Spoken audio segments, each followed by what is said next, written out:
Hello, hello. Right, okay, it's working. Thank you, everyone.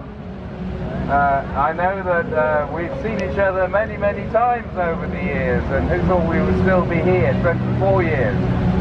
Last year there were 15 long-held prisoners in the War on Terror prison at Guantanamo Bay, and today there are still 15 men at Guantanamo. Because what happens when Donald Trump becomes President of the United States, as in his first term, is that he seals the prison shut for the men unjustly detained there for 24 years tomorrow. And in fact, this time round, he shocked us all by deciding that he was going to hold people at Guantanamo who were migrants that he had taken to Guantanamo from the US mainland.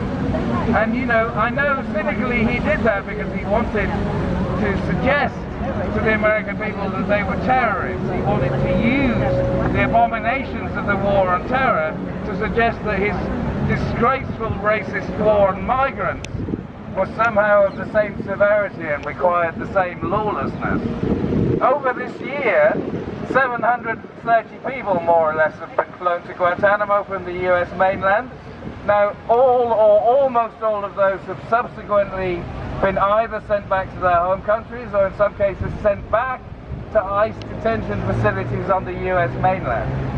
The last thing we know is that last month a judge finally ruled on the legality of Trump moving migrants to Guantanamo and said that it was absolutely categorically illegal to do so. Because if you are detained in the United States mainland, you have rights that have never applied to foreign nationals, the men held in the War on Terror prison. And so immediately after that ruling, what did Donald Trump do? He sent 22 Cuban migrants to Guantanamo to spite the judge. So this is an ongoing story, and we need to watch out for what's going to happen in 2026. But to go back to the War on Terror prison and the 15 men who have been held there for up to 24 years. There's one story I'd just like to tell you today about to demonstrate the absolute depravity of the lawlessness of the Bush administration setting up that prison and what has happened in the years since. And I could also, if we had the time, tell you stories about all of the 15 men that are held there, because none of these men are held in any situation that has any legality that we should recognize. But there's one man. He was approved for release from Guantanamo by a high-level government review process in 2009. How long ago? In 2009. This was the first year of President Obama. He was approved for release. His name is Mu'in al-Sata. According to the United States government, he's from the United Arab Emirates.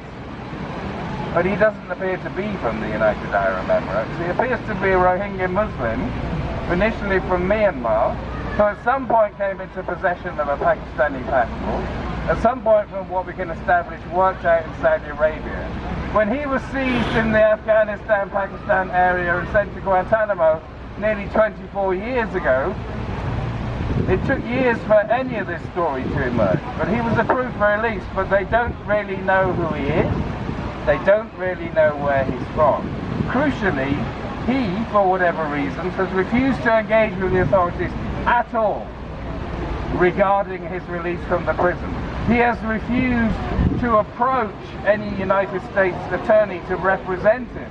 You don't automatically get an attorney at Guantanamo. You have to ask for somebody to come and represent you. He hasn't done that. He has disappeared into Guantanamo, into this lawless system, and there is no way out for this man.